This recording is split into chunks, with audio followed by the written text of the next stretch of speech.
Hi everyone, my name is Professor Kevin. So on this video, we'll be focusing on grade 11 Euclidean Geometry. So this will be part number 2. So please, if you haven't watched part number 1, you can go and watch part number 1. It's on our YouTube channel. So please, and if you didn't subscribe, just subscribe and don't forget to like our videos and also share with your friends or your fellow learners. So here's our question. We are given the diagram where PWRS is a cyclic quadrilateral in the circle centered at O. Triangle PSW is an equilateral triangle. TW is a tangent to the circle at W. Radii OR and OW are drawn where angle W5 is equals to 25 degrees. Determine giving reasons the size of angle S1. Okay. So before we can answer this question, if we can check angle W5, the one we are given, it's on our tangent, no? And if we're given a tangent, we must think about the theorem that talks about the tangent. For example, we're having a tan chord theorem, we're having a tan perpendicular to the radius, or a tan perpendicular to the diameter, and another one we're having tangents from the same point. But of course, here we're not going to apply that one because we're given one tangent. So if maybe we were given two tangents that are drawn from the same point, we were going to consider that one. So for here, it means we're going to consider tan chord theorem and tan perpendicular to their radius, okay? Because we do have a radius and we do have a tangent, okay? And we also have a chord. So the angle that is between the tangent and the chord to the second is equals to the angle that is subtended by the same chord in an alternate segment. So here, angle W5 is going to be equals to angle S1. It's going to be equals to angle S1. These two angles, they form a tan chord theorem, okay? So angle S1 is going to be equals to 25 degrees. This is a tan chord theorem, okay? This is a tan chord theorem. It's a tan chord theorem. And then we are done with angle S1. Let's now go to the next question. Find or determine angle O1. Okay, angle O1. It's at the center of the second, and the angle O1, if you can check, because I told you we have to focus on angle the center twice angle the circumference. Then, so here angle O1 is tracing angle S1. Angle O1 is tracing angle S1. Angle O1 is tracing angle S1, which is 25 degrees. So the reason will be angle at the center, twice angle at the circumference, okay? Twice angle at circum. So that's the reason. So it means angle O1 is going to be equals to 50 degrees. And then let's go to the next question, is to find angle R1. We have to find angle R1, okay?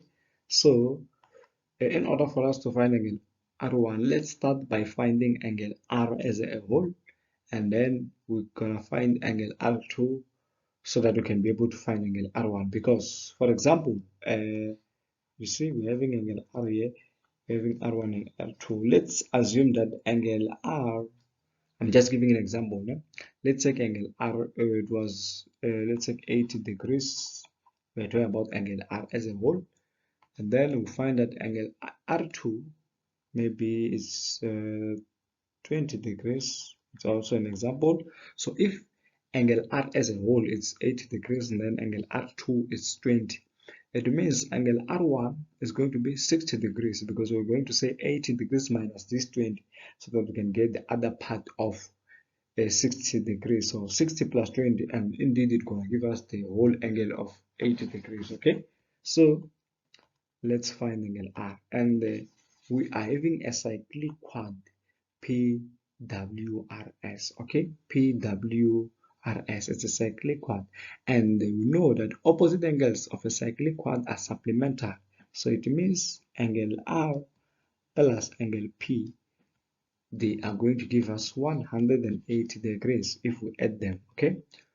And then again, okay, if you can check angle P, it's on triangle PSW, and we are given that triangle PSW is an equilateral triangle, and each angle in an equilateral triangle is equal to 60 degrees. So it means angle P is equal to 60 degrees. These are what angle in an equilateral triangle. Okay, equilateral triangle. Each angle in an equilateral triangle is equal to 60. Okay, so it means angle R plus angle P, which is 60 degrees, they are going to give us 108, because those ones are opposite angles of our cyclic quad. Okay, opposite angles of a cyclic quad. Opposite angles of a cyclic quad. It means angle R is going to give us 120 degrees. Okay, then now it means we have to find angle R2. We need to find angle R2. So, and then let's check angle R2 is on triangle ROW. ROW. Okay, so triangle ROW, we are having angle O1 only there. Okay, this one. So, and we know that OR is equals to OW. Okay, these are D. OR is equals to OW.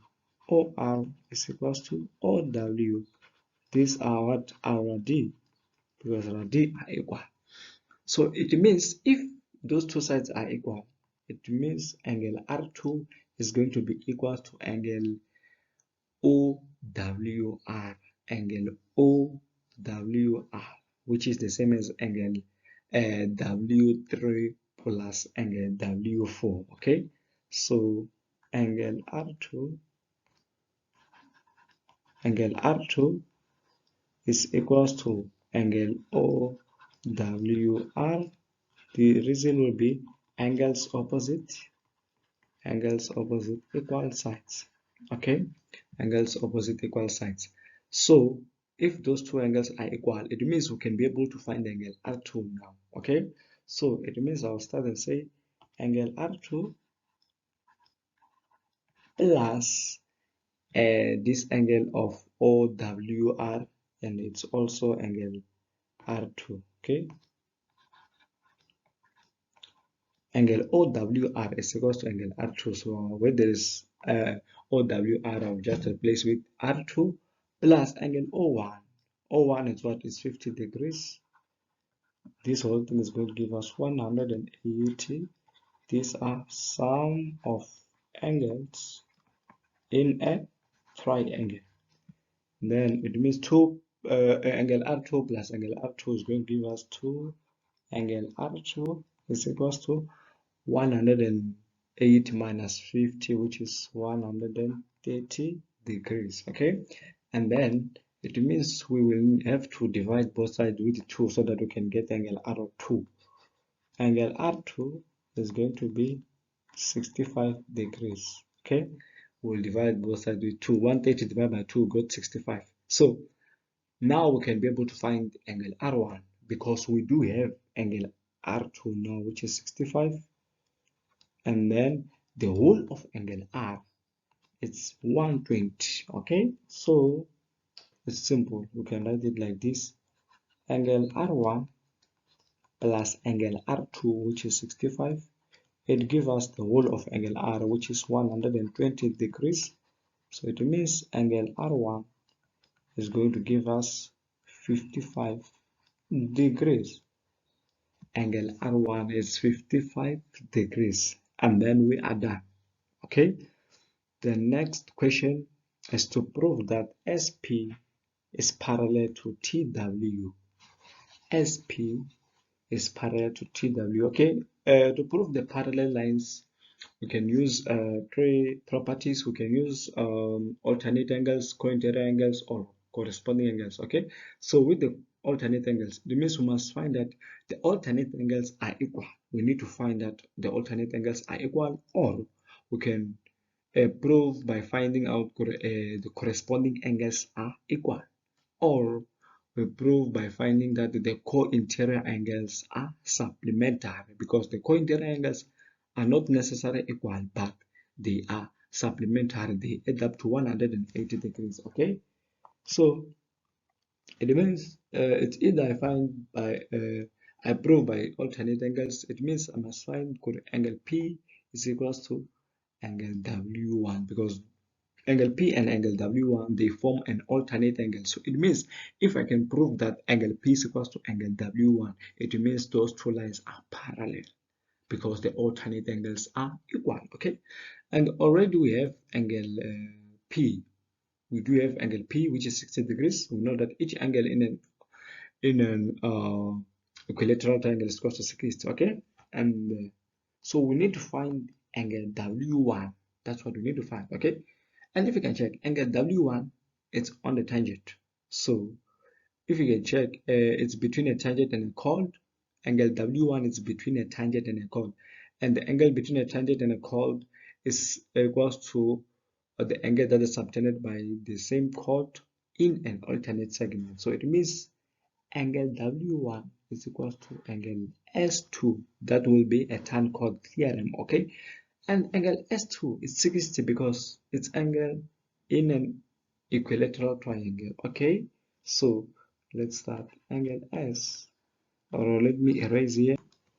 So angle S is equals to 60 degrees because angle in an equilateral triangle, okay, or each angle there is equals to 60. So and then angle W1 is equals to angle S, which is 60 degrees. So this one is a tan chord theorem. Okay, so it's a tan chord theorem.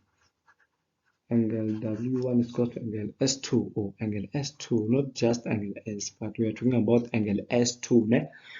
We are referring to angle S2. So you see now angle P is equal to angle W1. Okay, now we prove that angle P is equal to let me use this color. Okay, angle P is equal to angle W1. Why? Because they are both equal to 60 degrees. Right? So now it means because for that one, for angle P, we proved with 60 degrees. We proved it on the previous question. So they are equal because both of them they are equal to 60. So it means that SP is parallel to TW because of alternate angles are equal. That's it. So that's how we're supposed to answer that question. So let's go to the next one. So here is the question. We are given the diagram where MP is a diameter of our circle with center O, and then we are also given angle R1, which is 69 degrees. Okay, and then the question says determine given reasons the size of angle R2. Okay, or before I can answer this question, here we are given a diameter, and if we are given a diameter, we must think about the theorems that includes or talks about the diameter. We know that any angle that is subtended by the diameter is equal to 90 degrees. Okay, that one will be angle in semicircle. And another thing, angle at the center is twice angle the circumference, because here we are having angle at the center, so it's very much important. So now we can answer this question. Angle R2, if you can check angle R2, okay, or the whole of angle R, it's subtended by the diameter. Angle R1 and R2, it's subtended by the diameter, so it's equals to 90 degrees. So angle R2 plus that one of angle R1, 60 degrees, is going to give us 90 degrees. It's 69 degrees. Angle R1 is 69 degrees, not 60. Sorry for that. So angle R2 plus 69 degrees is equal to 90 degrees. This will be angle in semicircle. Okay, this is semicircle, and then angle R2 is going to give us what? It will be 21 degrees. Okay, because we're going to say 90 degrees minus 69, then get 21. So that is the value of angle R2. We are done.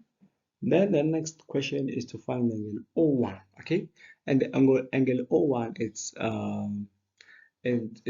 at the center of our circle. So and then it's close to angle O2. Okay, let's check if angle O1 is tracing which angle. Okay, angle O1, there it's not tracing any angle. We are not given the angle that O1 will be tracing. Okay, so it means we'll focus at angle O2. Angle O2 is tracing angle R2. Angle O2, this one is tracing angle R2. So I'll come and say angle O2, it's angle O2 is tracing angle R2, 2 multiplied by 21 degrees. This will be angle at the center. Will be tracing angle at the circumference. Okay, angle the center will be tracing angle at the circumference. So angle O2 is going to be 2 multiplied by 21, which is 42 degrees. So, okay, don't forget our question is to find angle O1. And if you can check angle O1 plus angle O2, angle O1 plus angle O2, which is 52 degrees, they are going to give us 180 degrees. Those ones are angles on a straight line, okay? Angles on a straight line. Because angles on a straight line, they add up to 180 degrees. So it remains angle O1 is going to be 180 degrees minus 42. I think we're going to get 138 degrees. That will be the value of angle O1. Then we are done. Or you can still find angle O1 on this way. Or let me write or. Okay, you can still use this other way. You can start by finding angle M1, and then angle M1 is equals to angle R2. Those one are angles in same segment. Okay, angle M1 is equals to angle R2. R2 is this one of 21 degrees. Those ones are angles in same segment. Okay, angles in same segment. And again, OM is equals to OM is equals to ON. Okay, those ones are D. Ne? ON is equals to OM. Those ones are D. So if OM is equals to ON, it makes angle M1 to be equals to angle N1. Okay, so angle N1 will be equals to angle M1, which is 21 degrees. Okay, these are what these are angles opposite equal sides. Angles opposite equal sides. Okay, this is another way of finding angle O1. And then we are having angle N1 and M1. So we can be able to find angle O1 because on that triangle, if we can say angle O1 plus angle N1, which is 21 degrees, plus angle M1, which is also 21 degrees, they will give us 108.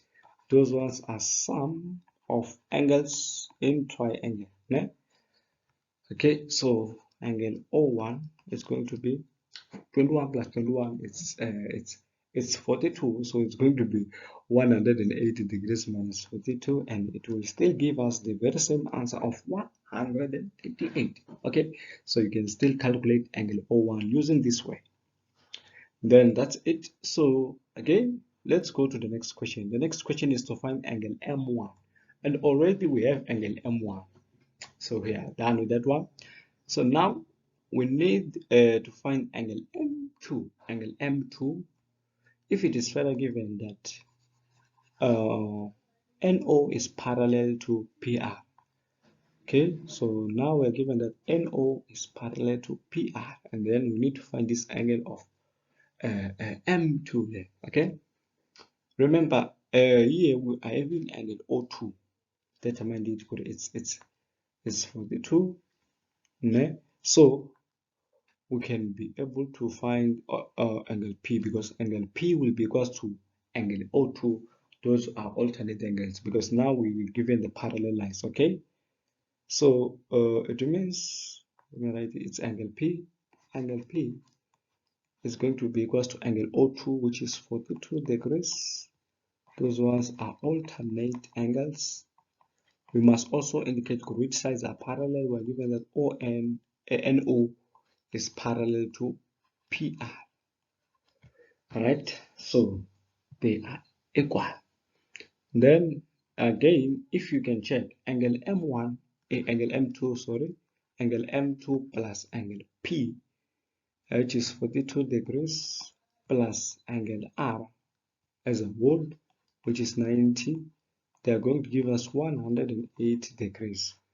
Those ones are sum of angles in a triangle. Okay, angle M2 plus angle P plus angle R. Okay, P is 42 and then angle R is 90, so they add up to 180 degrees. So it means angle M2 going to subtract 90 and 42 from 180, and then I think you're going to get 48 degrees as the value of M2. Okay, so angle M2 will be 48 degrees. So that's how we're going to find our angle.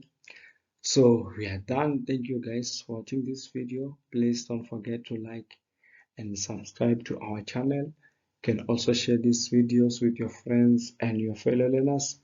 And lastly, you can also WhatsApp me if you need classes for mathematics, or you need to consult. My cell phone number is 066-276-4810. Okay, my name is Professor Kevin. Sharp.